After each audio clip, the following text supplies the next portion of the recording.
I sold the house. My husband said with a triumphant expression on his face. How much more foolish can he be? I gave my husband a cold look and said this. You know nothing, do you? My name is Carmen, a 38-year-old office worker. It has been 7 years since I married Adam, my husband. We met through work. Mr. Miller, the department manager of a client I was handling, introduced us. At first, I was a little confused. Since Mr. Miller has done so much for me, I couldn't just refuse. But I also had concerns about being introduced to someone strange. Anyway, I decided to meet him. Then, one day after work, we had dinner at a nice restaurant with Mr. Miller and the man he introduced. As I nervously entered the restaurant, I saw Mr. Miller and a very refreshing man. Honestly, I fell in love with him at first sight. Nice to meet you. I'm Adam. Thanks for coming today. Nice to meet you too. I'm Carmen. Sorry, this guy's too serious and a bit rigid. But he's a good guy. I thought he could be a perfect match for you, Carmen. After Mr. Miller introduced him to me, we had various conversations. It seemed that we both had a good impression of each other, and we exchanged our numbers. We also made plans to meet again, just the two of us. Soon after, he asked me out on a date, and we officially started dating. Adam was a fun and eloquent person when we were alone together. I remember thinking that we could have a great time together in the future. Even Mr. Miller, the matchmaker, was happy about our relationship. From there, we continued our relationship, and 3 years passed in the blink of an eye. And finally, he proposed to me. That's how we got married. I was glad that I could give good news to Mr. Miller, who treats us like his own children. After that, we went to visit each other's parents and had formal meetings between the families, and we started preparing for the wedding. The wedding was just as we had imagined. It was wonderful. We're very satisfied. And so, our newlywed life as husband and wife began. It was just amazing, and I felt happy every day. Since we both had jobs, we had limited time to relax on weekdays. But we made up for it by going out together on weekends, watching movies at home, and creating quality time as a couple. Since my husband is not good at housework, I mainly handle the cooking.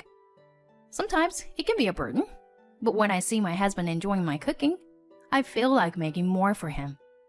In the meantime, my husband got promoted to manager. His salary increased significantly, and he was filled with motivation. I also worked hard and achieved results, not to be outdone by my husband. It's a good state to be able to focus on our jobs. And with higher income, we had more money to spend. So we went on trips during holidays and had fulfilling weekends. In this way, time flew by, and 5 years had passed since we got married. One day, my husband came up with a proposal. Should we buy a new house? Our incomes are high and we have decent savings. Our current house is a bit small, and it's a good opportunity to think about the future. I agreed with my husband, and we decided to buy a house together. We visited the real estate agency several times and searched for our ideal house. After a few months, we found a house that perfectly matched our criteria. We moved in right away and started our life in the new house. It's very comfortable. The house had more rooms and a great location, so it was relatively expensive, but we considered it a long-term investment. I believe that decision was a good one. When the house is comfortable, it helps balance our lives. We were able to focus more on our jobs than before. Before I knew it, I got promoted in my company, and my income increased even more. Time flew by, and although we were still leading a relatively happy life, there was one problem. We were having difficulty having children. We started trying to conceive shortly after getting married, so we were starting to feel a sense of urgency. Due to the influence of this issue, the communication between us as a couple started to decline slowly.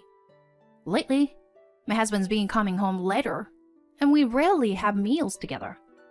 I believe it's important to share meals together, but it seems like my husband doesn't understand that.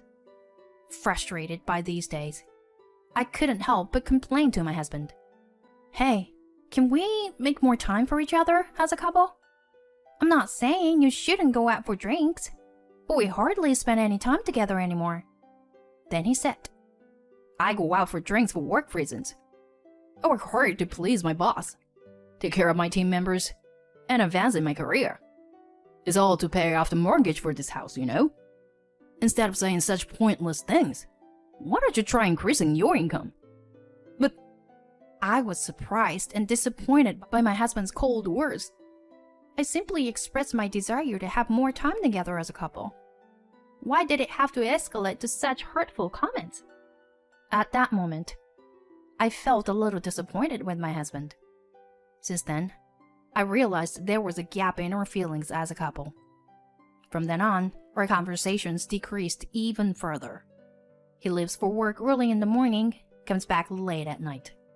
He has to work on Saturdays, and sometimes he goes out for drinks with friends. He only stays home on Sundays, but mostly sleeps until noon. And even when he wakes up, he eats lunch in silence and goes to his room. How did it come to this? I wanted to change this situation, so I told my husband that I wanted to talk to him and called him to the living room. What the hell? Can't you let me have Sunday off? I don't think we should be in this state. Why are you bringing this up all of a sudden?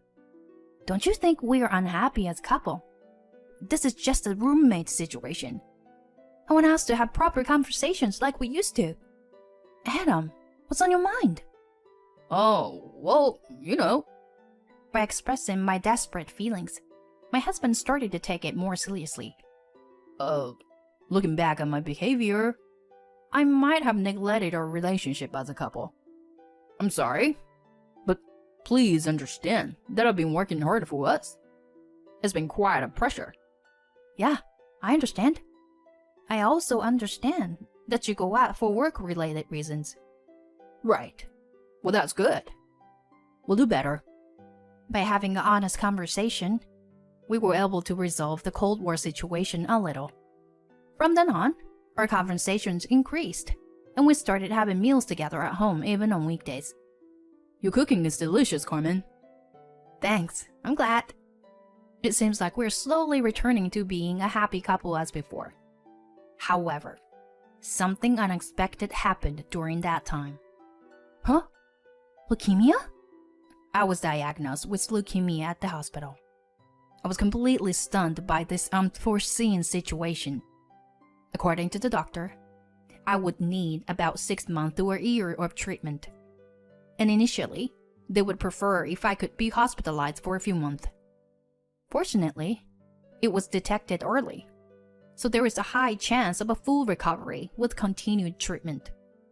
Being diagnosed with a serious illness left me devastated, but knowing that it's not incurable brought some relief.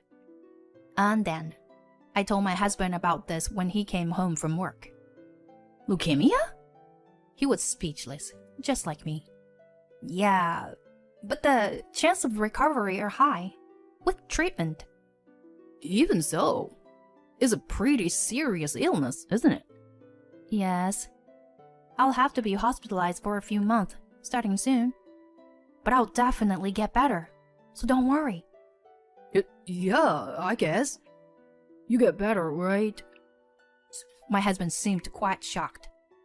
After that, I went to the hospital with my parents to complete the admission process. Since it was a weekday, my husband couldn't take time off from work. And so, my hospitalization began. The nurse and doctors were very kind and helped alleviate my anxiety. My parents came to visit me every day, making sure I didn't get bored. But my husband rarely visited me. And even when he did, it was just for a short while after work, and only about once a week. I felt lonely and wished he would be more supportive as a husband. He could have been my biggest source of emotional support, but he wasn't there for me. My disappointment in him grew. However, for the time being, I decided to focus on my treatment and try not to think too much about my husband. 3 months passed, and I was discharged. From now on, I would continue treatment while working and visiting the hospital. I headed home with my parents, excited to be back after such a long time. But a problem arose. The key wouldn't fit in the lock. Helplessly, I pressed the intercom. And to my surprise, a stranger came out from inside the house. In this situation of not knowing who each other was, I listened to the story. It turned out they had recently bought this house. Confused, I immediately called my husband. Adam? I'm busy right now. Did you sell the house?